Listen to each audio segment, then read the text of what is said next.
Hello, and welcome back to the Talking Apron, where we dish out fresh ideas for living your healthiest life as we age.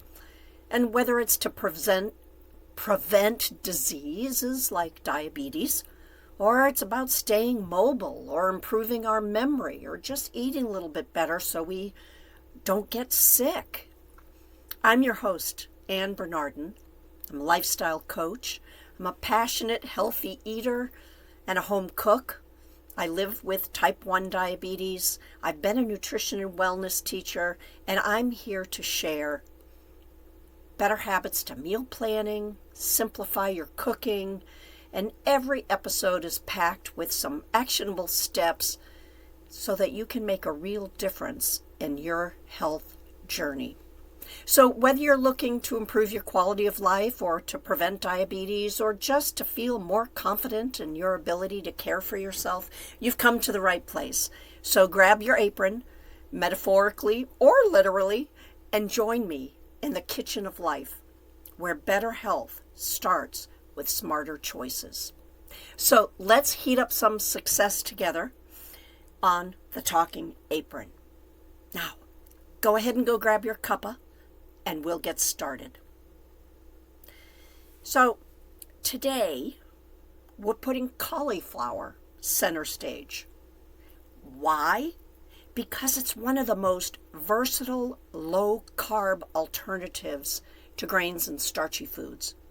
Really helpful. And it packs a different type of nutritional punch than the grains and starchy foods provide. So again, whether you're managing diabetes, cutting carbs, or you simply want a different, healthier option to add into your life, cauliflower can do it all. So we're going to be sharing some of the nutritional benefits, and we'll dive into 3 easy, delicious recipes that I use: cauliflower rice, cauliflower mash, and baked cauliflower steaks. So what's so important about cauliflower? Well, to start with, it's a cruciferous vegetable, and it's part of the same family as broccoli, kale, Brussels sprouts. And a single cup of raw cauliflower contains about 25 calories, 5 grams of carbs, 2 grams of fiber, and 2 grams of protein. Yes, protein. Protein is in vegetables, and we always need that dietary fiber for our digestive process. So cauliflower is also rich in vitamin C, vitamin K, and vitamin B6. And it also provides some of those minerals. It provides potassium, magnesium, and it does have folate as well. So why is it a low-carb superpower? Well, with only 5 grams of carbs per cup, it's considered low on the glycemic index. And what that is it doesn't cause the rapid spikes in your blood sugar.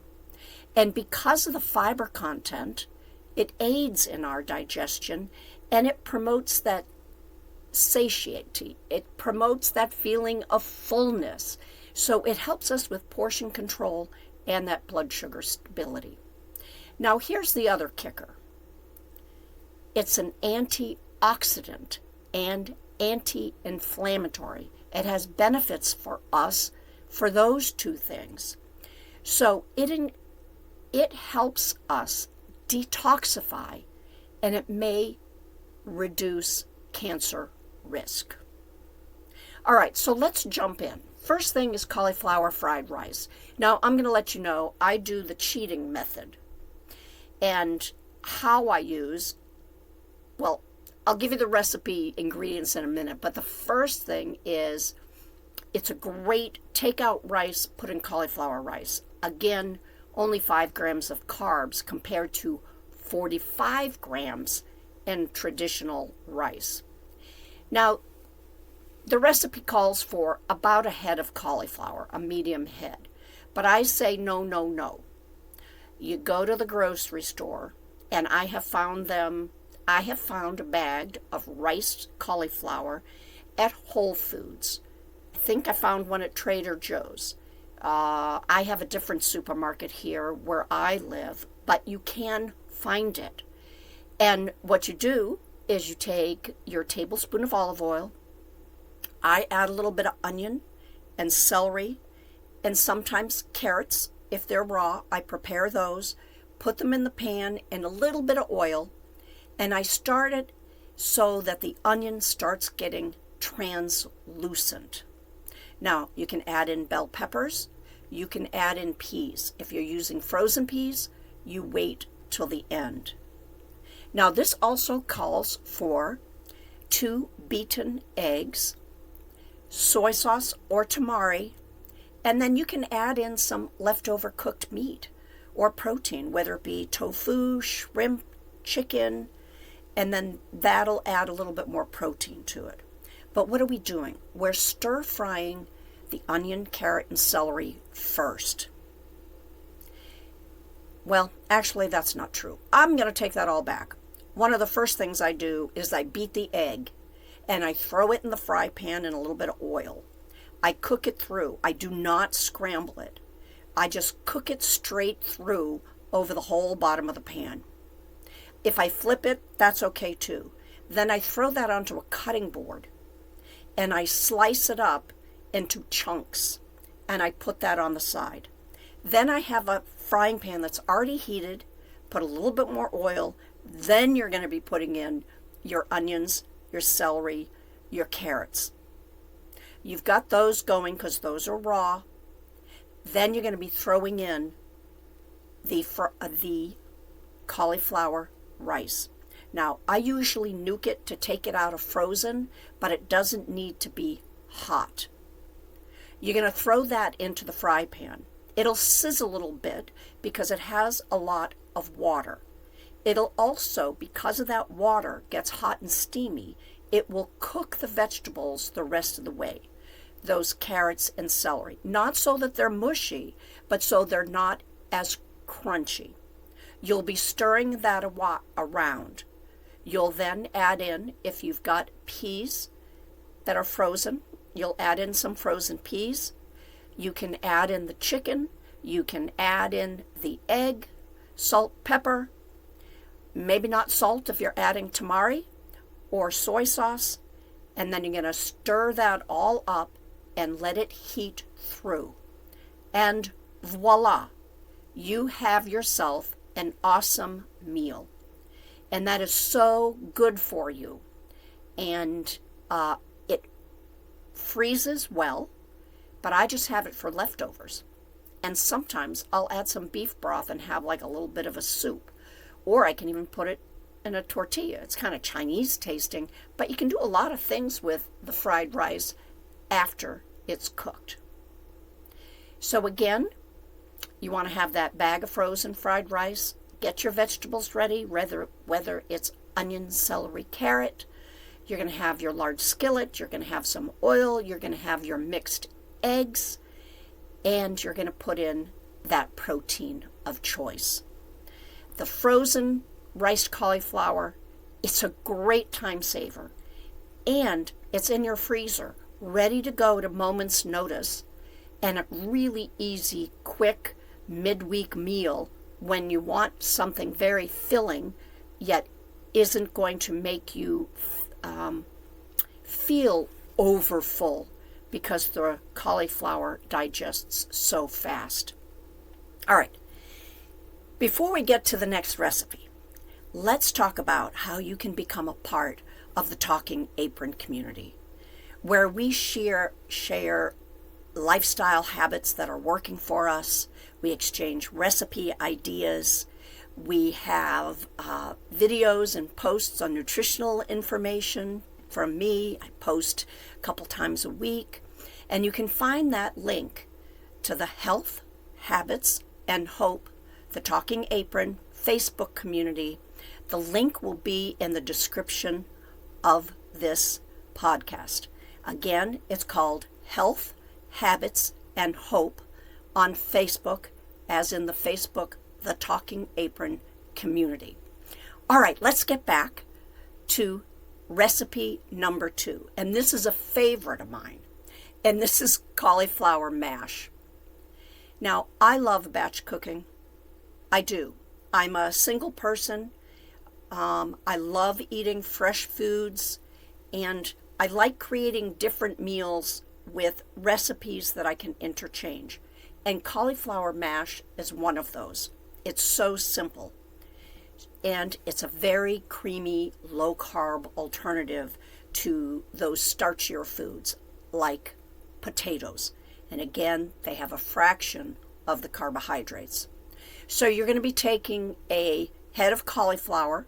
Now, you want to go medium, you want to go small, you want to go extra large. That's great.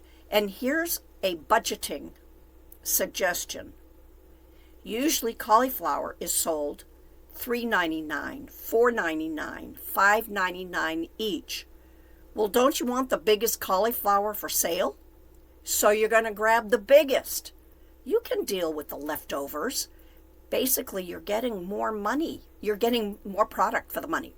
So you're going to start with your head of cauliflower. You're going to cut it up into pieces, and you're going to either steam it or boil it. Drain. If you think it's overcooked, you want to put it in a strainer for a little bit to have a little bit more water come out. But if it's nice and cooked tender through, where you can put a fork through it, perfect. You're going to be adding a little bit of butter. Basically, here it is. What do you add when you're making a baked potato? And keeping it on the light side. So if you want it creamy, you will be adding some low-fat or no-fat Greek yogurt. Does add a little bit more protein to it as well. You can add a touch of butter for that nice, a little bit salty flavor, and salt and pepper. Now, I will use one of those immersion blenders,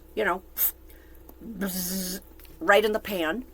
And then at the end is when I will add in some of the Parmesan cheese if I want. Usually I hold it aside because I don't know how I'm going to be using this over the course of my week. Whether it's going to be just as a side of like mashed cauliflower with a piece of chicken and some other vegetables, or whether I'm going to be adding it in as a creamy addition to a soup or something like that. So I opt out of making it totally, I'll call it flavored, and keep it a little plain so I can add in different flavors during the week. Now, for a thicker mash, again, I said to put it on that strainer so the excess water, the weight of the cauliflower, will have the water go out. All right, that's the second recipe, the cauliflower mash. The third one is one I've only done a couple times, and I do it summertime on the grill, and that is baked cauliflower steaks. It is a great substitute when you want to have something on the grill, but maybe you've had too much meat that week, too many hot dogs, hamburgers, steak, and you want a little bit of a change. You want to go lighter. So it's a light and satisfying dish that can stand alone, or you can complement your full meal. So you will take that head of cauliflower and you're going to slice it into nice size steaks. Now, you'll just take off the very bottom stem, but you're not going to be taking out that inner core. Excuse me. You're going to be putting on the side, you'll have olive oil, paprika, salt and pepper. If you like onion powder, garlic powder, get that out and available. If you want some grated cheese to put on at the end of your cook time, you can, or a pesto, or a barbecue sauce, whatever you desire. But here is the cooking method. Preheat your oven to 425. Remove the leaves, and then trim the stem. Again, keeping that core intact. Yes, you'll slice it into 3/4 to an inch wide steak. You'll brush both sides with the olive oil, and then you're going to be doing the seasoning. You'll arrange on a baking sheet with parchment paper, and you'll roast it for 20 to 25 minutes. But you're going to be flipping it halfway through. Now, depending upon the doneness or how thick your steak is, I would say flip at about the 10-minute mark, and that will let you know what your level of doneness is and how much longer that it needs to cook. Alrighty, we're closing up on this episode using cauliflower. And it's a true kitchen, I'll call it a chameleon, because cauliflower is so bland. Who cares when it packs such a nutritional punch and has endless possibilities of how you can add it into your low carb and diabetes friendly meal. Heck, I've even put it in my fudge brownies to add that moisture and more fiber. And yeah, I had to put a little bit of clove and cinnamon in there so you didn't quite taste the cauliflower, but it was still fudge brownies. All right, so whether you're whipping up your fried rice or the creamy mash or trying out those hearty steaks, this humble vegetable will prove that healthy eating doesn't have to be boring or bland. Now, if you try any of these recipes, I'd love to hear about it. Share your photos on, go to Facebook, Ann Bernardin, or plug in the Talking Apron, and you'll find our social media tag, or you can email us at ann@thetalkingapron.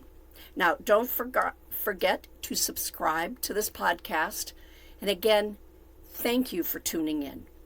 So until next time, happy eating and take care of yourself.